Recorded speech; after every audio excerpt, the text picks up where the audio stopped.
मन का विश्वास कमजोर होना, हम चले नेक रास्ते पे, हमसे भूल कर भी कोई भूल होना। जय आजीविका, जय समूह, जय आजीविका, जय समूह। उत्तर प्रदेश राज्य ग्रामीण आजीविका मिशन के तहत जनपद स्तरीय समूह सखी का 4 दिवसीय आवासीय प्रशिक्षण कराया गया, जिसमें महिलाओं को ग्राम संगठन के बारे में बताया गया।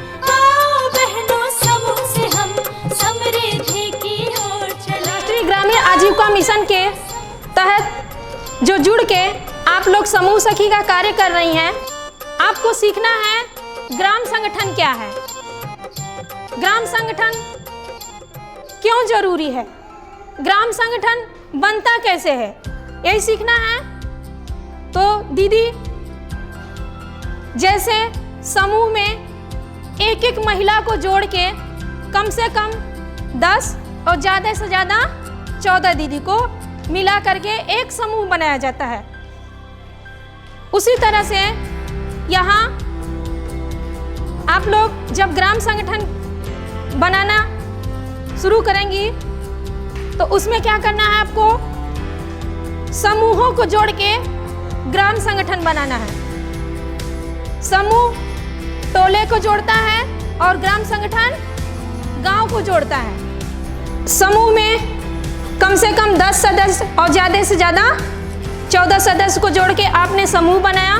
ठीक उसी तरह ग्राम संगठन में समूह को कम से कम 6 समूह और ज़्यादा से ज़्यादा 15 समूह को जोड़ के हम एक ग्राम संगठन बनाते हैं।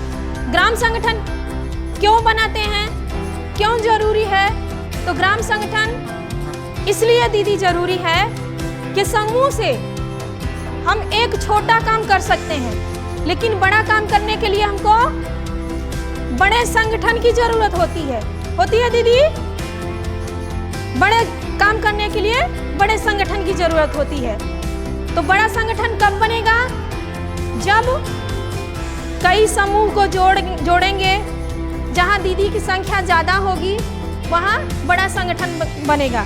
जब बड़ा संगठन जहां तैयार हो जाएगा, एक एक समूह को मिला करके ग्राम संगठन बनता है। तो आज हम जानेंगे कि ग्राम संगठन का निर्माण कैसे होता है।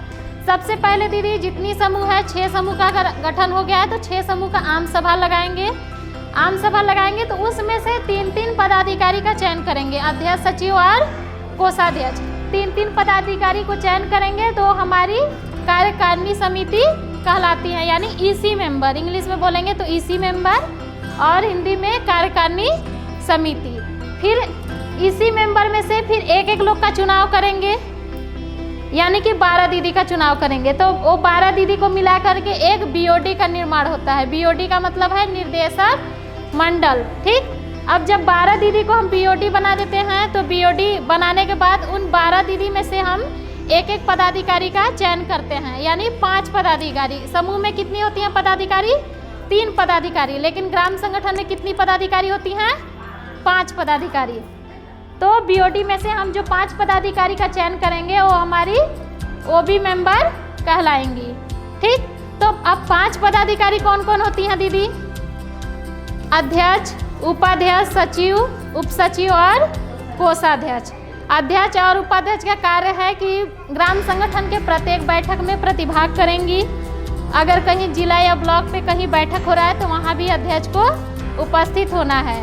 और हर बैठक का अध्यक्षता अध्यक्ष दीदी के द्वारा किया जाएगा। अगर अध्यक्ष दीदी नहीं है तो उनके जगह पे उनका काम उपाध्यक्ष दीदी कर सकती हैं, लेकिन बैंक खाते का संचालन उपाध्यक्ष दीदी नहीं करेंगी, सिर्फ अध्यक्ष दीदी करेंगी।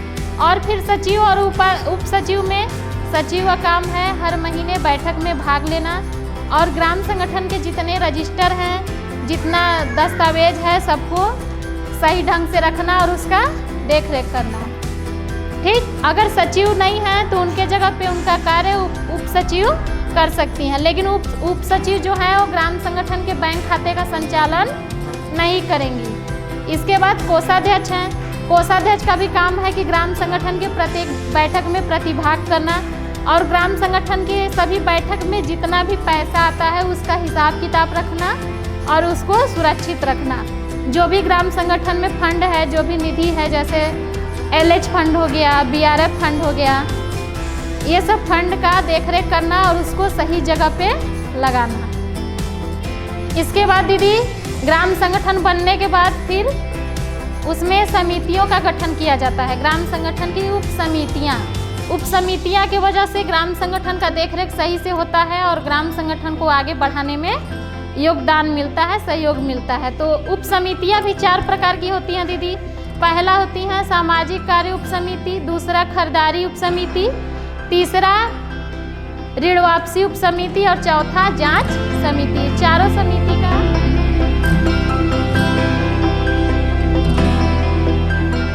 ग्राम संगठन की उप समितियों में पहला क्या है हमारा सामाजिक। अब ये होता है कि सामाजिक कार्य के लिए ये समितियां काम करेंगी।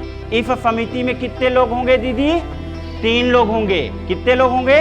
3 लोग होंगे। 3 लोग आपस में समन्वय करके, आपस में बातचीत और मशवरा करके हमारे समूह के दीदियों तक मुख्य बात पहुंचाएंगे कि समाज में जो हमें दिक्कतें आती हैं, कभी कभी लिंग पे, जेंडर पे, और उसके साथ साथ हमारा परिवार नियोजन जैसी चीज़ें हैं। एक समिति हमारी होती है खरीदारी, खरीद फरोख्त। जैसे ग्राम संगठन में हमें खरीदारी करना होगा, सामान लेना होगा ना, व्यवसाय करने की भी बात करेंगे तो खरीदना होगा ना, रोजगार के लिए रोजगार तो करना पड़ेगा ना दीदी। तो उसके लिए कौन सी समिति होगी दीदी? खरीदारी समिति। फिर तीसरी समिति कौन सी है दीदी? ऋण। ऋण मतलब क्या समझ रहे हो दीदी? कर्ज। ऋण उप समिति यानी कि किस दीदी को कितना ऋण की आवश्यकता है उसका आकलन करेंगे, समझेंगे कि ज़रूरतमंद दीदी है कि नहीं है, उसे हम देंगे। और फिर ऋण वापसी की बात करेंगे कि जो ऋण है वह हमारी दीदी तक, हमारे ग्राम संगठन तक आ रहा है कि नहीं आ रहा है। दीदी समूह हमारा तब मजबूत होगा कि जब हम पंचसूत्र का पालन करेंगे दीदी ना। चौथी बात हम लोगों ने क्या सीखा था? पंचसूत्रा में हम लोगों ने ऋण की भी बात की थी ना, कि ऋण लेंगे, समूह से पैसा ले लेंगे और समय से समूह का पैसा वापस नहीं करेंगे और पंचसूत्रा का पालन तब नहीं होगा तो क्या दीदी हमारा समूह अच्छे से चलेगा? जब दीदी समूह नहीं चलेगा तो हमारा विकास कहाँ से होगा? नहीं हो पाएगा ना। तो ऋण वापसी और ऋण देना ये सब काम करने के लिए हमारी ऋण उप समिति होगी। चौथी समिति कौन सी है दीदी? जांच समिति। चौथी समिति कौन सी है दीदी? जांच समिति। जांच समिति का मतलब ये है कि जो हमारे ग्राम संगठन में जितनी भी कार्य हो रही हैं, जो भी कार्य हुआ, खरीदारी हुआ, सामाजिक कार्य पे पैसा खर्च हुआ या तो सामाजिक कार्य किया गया, तो उसके बारे में पूरी जांच समिति जो हमारी होगी, वह पूरी जांच समिति का दायित्व यह होगा कि वो पूरे ग्राम संगठन के कार्यों की जांच कर अपनी एक लेखांकन तैयार करेंगे, एक अपनी रिपोर्ट तैयार करेंगे। बुक कीपर का चयन किया जाता है जब हमारे ग्राम संगठन के सभी दीदी अगर चाह रही हैं कि फलाने दीदी हमारे ग्राम संगठन के बुक कीपर बनेंगी, तो सभी सदस्य के सहमति से हमारे ग्राम संगठन के बुक कीपर का चयन किया जाएगा। अगर CIF का पैसा सही समय से वापसी आ रहा है तो उसके अनुसार बुक कीपर का मानदेय भी दिया जाएगा। इसके बाद बुक कीपर का कार्य है जो हमारे प्रत्येक बैठक में, हर महीने के बैठक में हमारे बुक कीपर का रजिस्टर सही से लेखा जोखा होना चाहिए।